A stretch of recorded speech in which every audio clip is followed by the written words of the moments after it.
everyone, Relaunch, the podcast where we discuss strategies, advice, and success stories about returning to work after a career break.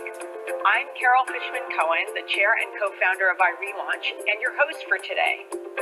Today we welcome Janet Benvenuti for part 2 of our podcast on relaunching and elder care. Janet is founder of Circle of Life Partners, author of Don't Give Up on Me, Supporting Aging Parents Successfully, and all-around elder care expert. So let's get right back to Janet as we continue to discuss the relauncher's special role in elder care. So Janet, there are 2 questions I have for you right now, and they're 2 different questions, and maybe you can address them back to back. One of them is, sometimes you have to take over someone's finances, your elderly parents' finances, like immediately. Maybe they get in a car accident or they have a stroke or something. And so I wanted to ask you about people who are in the situation where they have to take that over spontaneously versus planning for it, and the role of the financial advisor or financial planner in that process. So I want to ask you about that. And then, but before we get to that, I want to know if you can address how do people implement some of these strategies if they have financial constraints? Are there options for people who are limited financially? There are. If people pick up my book to read it, and I would encourage them to do so, all that we did for my mother and father was done using their resources. They both had a high school education, they had a home, and that was really their primary asset. So part of the benefit of keeping them in a home setting was that we were able to use some family resources, but I also hired help to come in to supplement. So my sister and her husband didn't have to be the primary caregivers and supporters of my mother, because someone with dementia needs supervision 24/7. There are local councils on aging that exist throughout the entire country. They're under an organization nationally that's called Area Service Access Points. So many of these organizations, again, they counsel people free of charge, and they can help you understand the kind of resources that are available for your parents. So even if you live in Massachusetts, Carol, you could call your local council on aging, even if you're 35 years old. And these councils on aging provide services to people who are 60 and older, but you can call them and say, my parents live in California, I'm confronting this situation, and can you give me some guidance on how I can approach them? So the local councils on aging are a really great resource for information and also for services that can provide some sort of support for families who have some financial constraints. In my mother's case, she went out a few days a week to what's called an adult day health program. And I have to be candid, when my sister said she was sending my mother out to this program, I thought, what, Mom, you're putting Mom in daycare? I mean, I was just disgusted. And it turned out to be the best thing we could do for her. These are low-cost centers. In fact, most elders will say they're going to their club. So they're a low-cost situation where it's a locked facility, so people can't wander. They're often for people who have, it's a service for people who are caring for someone who has, who's forgetful. I don't like to say dementia, I like to say forgetful, because we care for forgetful people a little differently than we care for people who have dementia. So my phrase for my mother was, she was forgetful. So she went out 3 days a week to this center. They had exercises, they served her lunch. There were nurses there so they could administer medications. And she was there literally the day she died. And this is a woman who lived with dementia for 17 years. Wow. So literally they took care of her right through the end of her life. And they were able to give me guidance pretty much on a weekly basis of what to do next to take care of her. So their adult day health programs, there are 4,800 all throughout the United States. So that's also an option for people to consider, depending on, again, the circumstances, financial circumstances. Right, interesting. And let me just ask you something. So did you say that you ended up selling your parents' house and used some of that the finances from that to provide some of this care for them, or I they did, stayed in yeah. the house? No, I sold their house. Well, they stayed there together until my father passed away.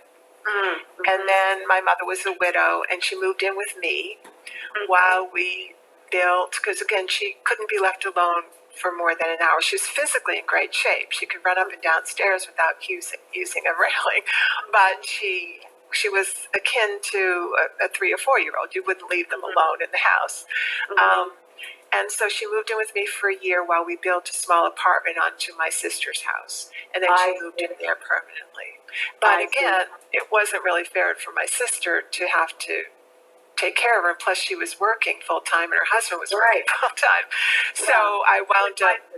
Yeah. Right. So we wound up using the adult day health program. We wound up finding a woman who was in her 60s who was her companion, took her out all the time when she was home. And so she returned at the end of the day. She was tired, and my sister was able to also balance the whole teenagers with a 5-year-old and 2 dogs and a ferret and the elder living with her. It wasn't easy. And my sister is the heroine of my life. I mean, for being able to do this. But you do what you have to do. And 89% of people either age in their own home or with a family member. So most of your listeners will be experiencing this with at least one relative in their life. Right. Wow. So can you make some comments just briefly on the financial planning side of this, and Sure. when you suddenly get handed responsibility and you don't even know wherever all the paperwork is, and is it on paper, or what do you do in that kind of situation? Well, I actually have a checklist that I give people that gives them the framework of the papers that they need to go and find. But most people will have a will, and they should have what's called a durable power of attorney. That is a document that lists who could pay your bills if you were not able to do so. Now, all of your listeners, I assume, are over the age of 18. So everyone listening to this has to have this for themselves. So let alone your parents' situation. If you go to an attorney today, what they would craft would be a will, a durable power of attorney, and then a healthcare proxy or a medical power of attorney. So we're just going to talk about the finances. So the durable power of attorney lists who can legally pay your bills and such. If it's a married couple, they usually appoint each other, but then there's typically a successor listed. So let's assume, Carol, that you were the successor listed. Well, oftentimes parents don't tell their adult children, you're it, right? And that happens all the time. So one of the things I challenge older people to do is make sure you're having conversations with your children so they know what roles you're expecting them to play. So if they have a financial advisor, of course, you would want to call the financial advisor and say, I am assuming responsibility for my parents. You have to go to each bank and financial institution where they have assets, because many of them have their own forms to fill out. So this becomes an exercise, and that's why there really is a need for everybody to plan for their aging and longevity. And so you don't always let me just interject there for a minute. I'll just say, with my own experience with my mother, she got in a car accident, and then all of a sudden she was in the hospital, and it was almost like we had a dress rehearsal, because she got out of the hospital, but it made me realize I have no idea how to get. I have no authority with her bank account. I don't even know where it is. And then we went through this exercise of putting me on the account, but we had to have that event happen, and it could have been a lot worse than it was. And she was fortunately able to, function, and then we walked through it. But to think about this ahead of time is the much better option. It is, Carol, but there's always an event. Most of us, like, it was my father's throat cancer that caught my attention. And that was when I started to realize, oh, that, he is approaching the end of his life. And now he died 8 years later, but there's usually an event. There's a heart attack, a diagnosis of cancer. I mean, when the event happens, that's when you should start to think about who is going to be in charge of their health and who's going to be in charge of their wealth. And I use that term wealth in quotations because my parents were not wealthy. Most people are not. But those are the two questions you have to answer for yourself. If I ended this conversation and we're in a car accident like your mom and was in a coma, who's going to handle my paying my bills and who's going to make medical decisions on my behalf? Yeah. Those are two critical questions. And anyone over the age of 18, and that includes your teenage children, need to have that answered and answered legally with these forms. They're not expensive to create. But everybody, this is one of the things that you learn about supporting your aging parents is that you have a lot to do to take care of yourself and your own family. And so in many ways, they're helping you think through tasks that you have to take care of yourself because unfortunately accidents do happen. Right. And it leaves the family scrambling and running from crisis to crisis. And that's what we try to avoid. So, Carol, I think it's important for your listeners to understand this legal planning clearly because it doesn't just impact your parents, it impacts us as well. So, we talked about the durable power of attorney, and that is the legal document which you give someone else permission to manage your assets. So I could sell my parents' house, I could pay their bills, I could pay to have that apartment built for them. And that was all because I was their durable power of attorney. So it gave me that power. It's not something to give away lightly. And so that's one set of responsibilities that adult children can assume. And if people don't have an adult child, or if they don't have an adult child whom they trust, then you can certainly hire or have financial advisors. There are trust officers who would actually do this for you.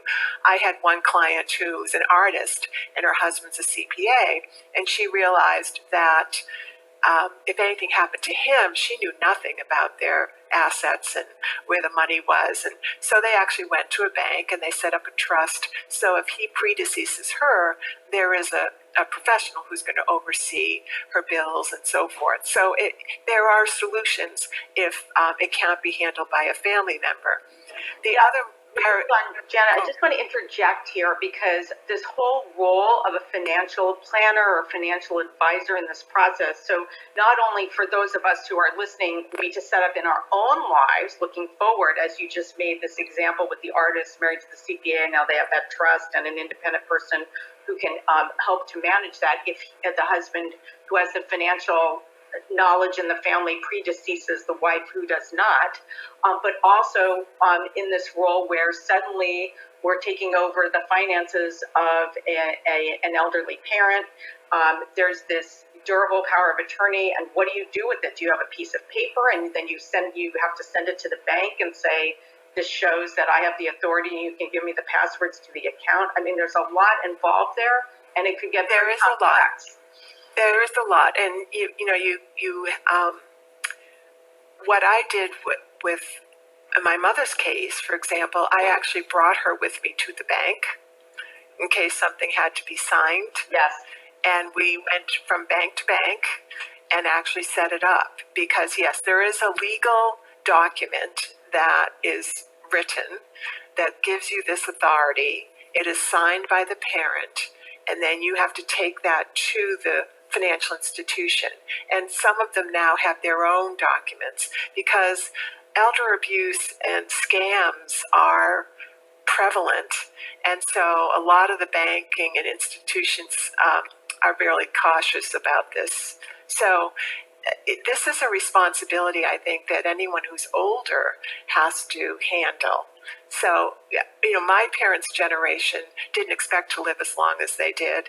And so a lot of things weren't set up, but the baby boomers have they need to set this up for their children to make it easier for them if possible. But yes, it can be a challenge. And if this document isn't in place, then you end up potentially having to go to court for guardianship, and Right. it can become a real And real. we have separate podcasts because we actually are very active with the Certified Financial Planning Board, Center for Financial Planning, and we even have an initiative set up for them for people who are returning after career break to become financial advisors and financial planners, because we have a unique skill set, and even our age is actually a qualifier and a benefit in terms of how effective we can be in this role, advising other people. So I just wanted to direct people on our podcast to our podcast about the financial planning and financial advisory field to learn more about what financial planners do. But this is a perfect example.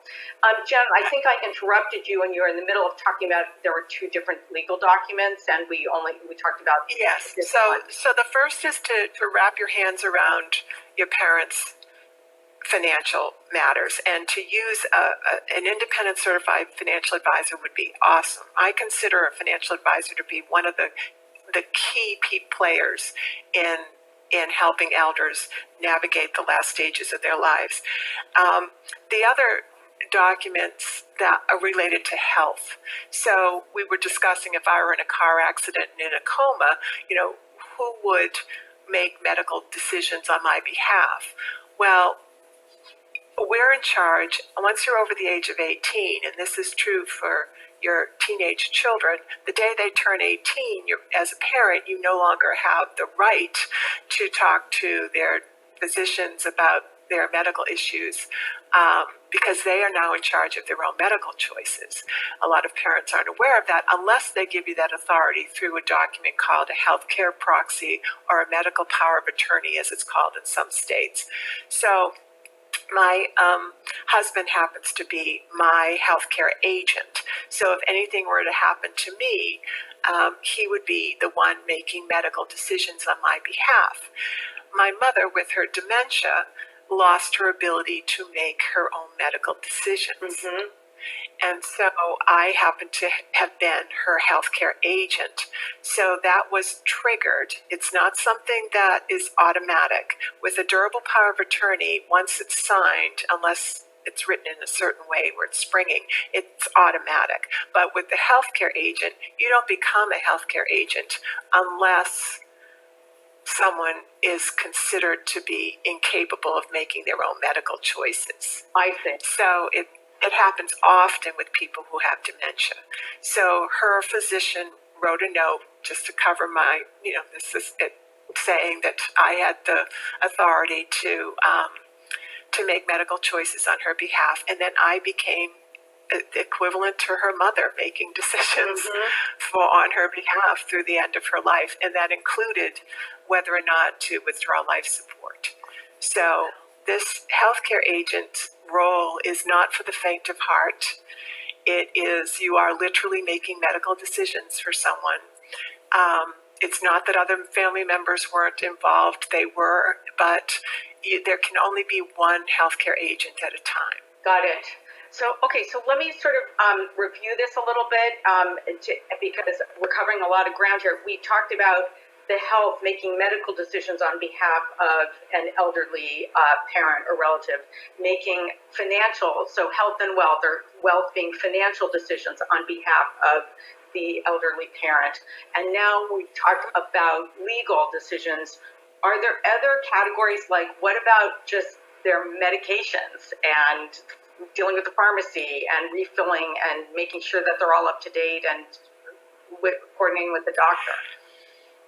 Well, the second most important thing, after you get the legal stuff tapped down, the medications are probably the second most important thing to pay attention to.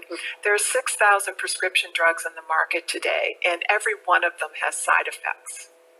So if your parents are taking more than 2 or 3 prescription drugs, they're at risk for side effects. And the most common side effect is dizziness, and 40% of hospitalizations are caused by falls.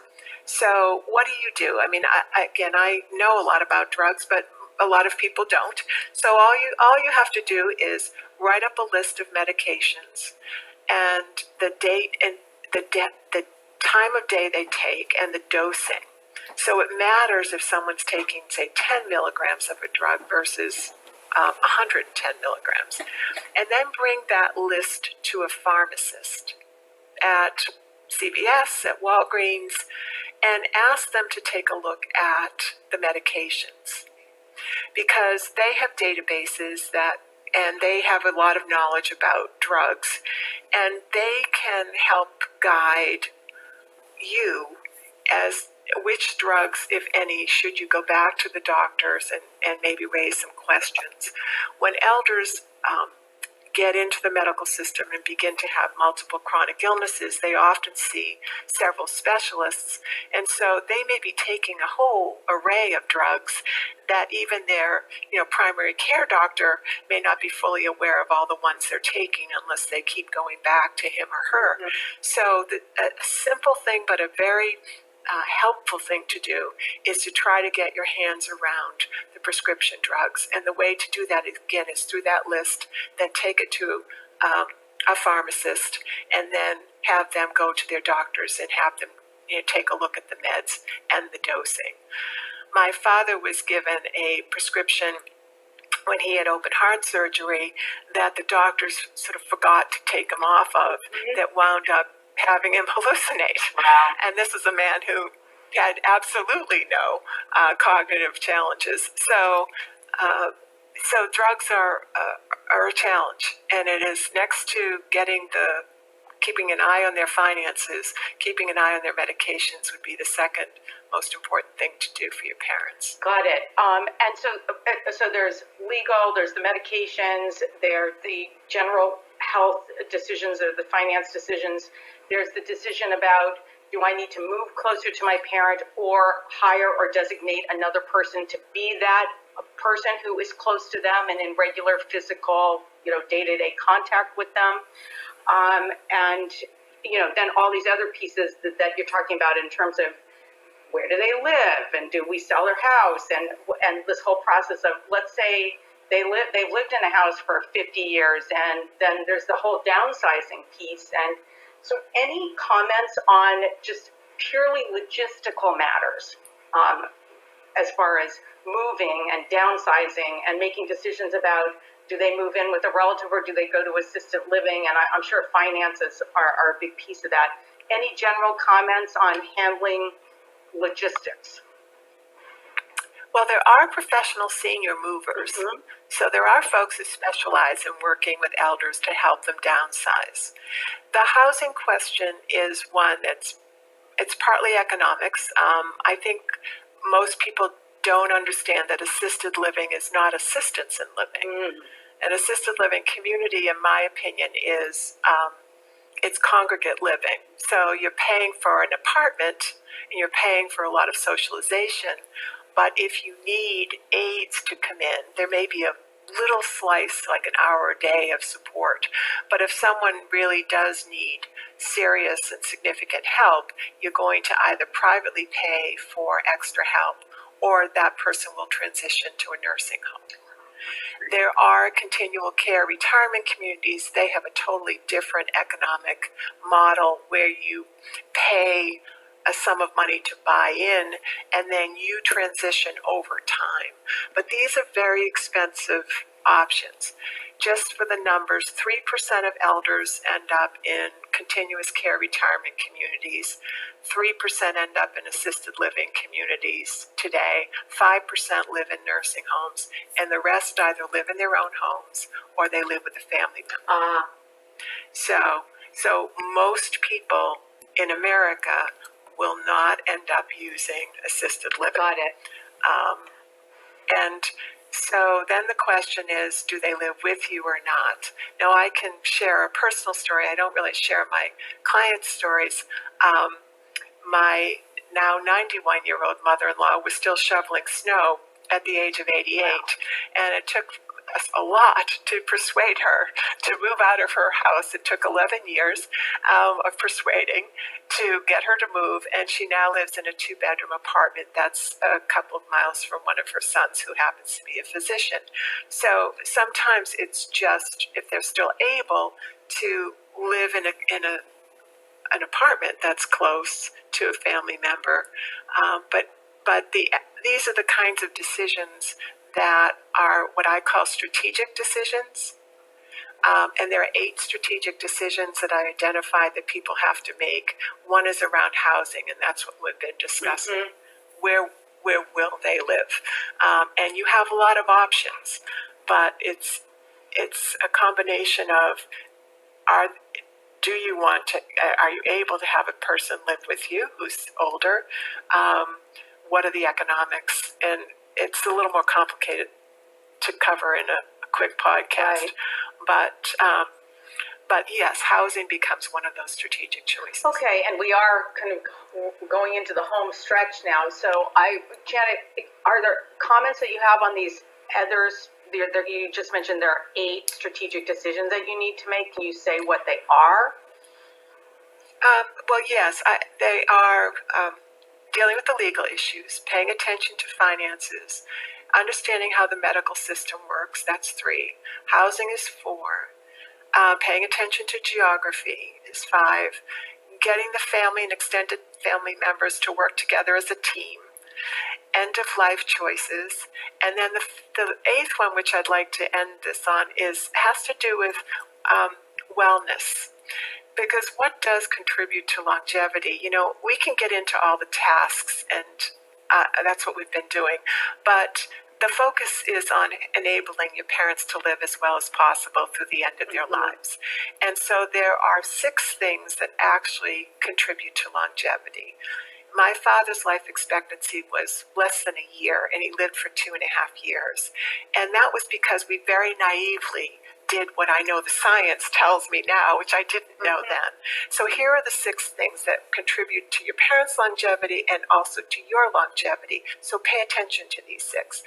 30% of how you age is tied to your genetics. So we can't really control that if you've inherited, say, the gene for Huntington's disease or early onset Alzheimer's. I mean, right now, we don't yet have the ability to alter that, but that's coming in the future. But the other 5 things we do control. So here they are.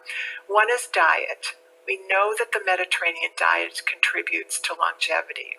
And what is that diet? It is fresh fish a few times a week, a glass of wine, fresh fruits and vegetables, a few nuts, and a little bit of olive oil. So it's not dieting, it's a diet. And my 92-year-old mother-in-law, who happened to be from northern Italy, she has absolutely no heart disease. And what you're trying to do is prevent heart disease, and that's what the Mediterranean diet does. Wow. It also prevents diabetes. So dieting, there are spices like turmeric that can reduce inflammation caused by arthritis. Blueberries, of course, have an anti-cancer component to them. So understanding that food is a form of medicine, and that's true at all ages. The second is exercise, and we're talking about aerobic exercise. So even walking just a few miles a day will add years to your life. So exercise is key. Stress reduction. I think the reason women end up having Alzheimer's is because who's more stressed than a woman dealing with teenage children, a demanding job, and then parents and in-laws who need help? So paying attention to techniques for reducing stress. People who have an active faith practice recover faster from surgeries, and that's because prayer is a form of meditation. So yoga, meditation, anything at all, listening to classical music, going for long walks, whatever you can do to reduce stress is important. Socialization is the 4th. So we have eating well, getting exercise, reducing stress, socializing with others. If my father lived a long while, it's because he was surrounded by this kooky Irish family who loves to laugh. And elders, they're showing that aging alone, which they call an elder orphan, that can lead to depression, and depression's a risk factor for disease like heart disease, and we know that heart disease is the number one killer. So maintaining a social network, whatever that is, important. And then finally is good sleep, getting sleep. So I have people say to me, I think my mom's getting a little forgetful. And the first question I ask is her age. Because many women, when they're going through menopause, for example, don't sleep well. And sleep deprivation can lead to what appears to be cognitive changes, but it's really that you're just sleep deprived. And those of us remember back to raising infants, we all remember the days of lack of sleep. So those 5 things will contribute to your longevity, and paying particular attention to your own well-being as you're trying to help others is really critical. Wow, that's such a great list. And the focus on wellness, I'm so happy that we're ending with that piece of it, because in the conversation there's so much to think about, and it's so fundamental. So I'm really, really glad that we came around and are focusing on that point. So that brings us to the very end. And Janet, thank you so much for spending this time with us today, and especially for doing this podcast with us in 2 parts, because there's so much information. We want to end with the question that we ask all of our podcast guests, which is, what is your top piece of advice for our relauncher audience, even if it's something that we've already talked about during the course of our 2 podcasts? Well, this may sound funny, but I would tell them to relax. That there are a lot of resources out there available to help you, especially today. There are 60 trillion web pages. Some of what you'll find online is useless, but there are lots of community-based solutions today that are available to help you. So it's really just a matter of understanding how to find them, how to access them, and then thinking about these strategic issues that we talked about, geography and housing and so forth, and doing it in a way that doesn't overwhelm you. That has been the mission of my work for the past 15 years. And there are resources today. You're not the first person to go through this. You're not alone. There are lots of folks out there who can help you get your arms around whatever situation you're dealing with. Incredible way to end our conversation today. Thank you, Janet, so much for joining us. It's my pleasure. Janet, can you tell our audience where they can go to find out more information about your work? We've talked about so many topics over these 2 podcasts, and is there a place where that's kind of a central repository for a lot of what we discussed? Sure. The first thing I would suggest is that they go to my blog, which is don'tgiveuponthem.com, if they want to pick up a copy of the book that I wrote, because it really is, in many ways, a primer for this stage in life. So that's don'tgiveuponthem.com. Excuse me, I do have a website, which is circleoflifepartners.com, and you can find some links on that. I tweet, which is at COL Partners. So you can follow me on that, and you can also reach out to me in that way. On the website, you could join the Circle, which allows us to just send you newsletters quarterly and keep in touch if you choose to do that. And you can always pick up the phone and call. And my office line is 978-287-5600. And if you mentioned that you heard me on this podcast, I told Carol that I would be happy to talk to you personally. So those are the ways to keep in touch and find out more about the work that we do.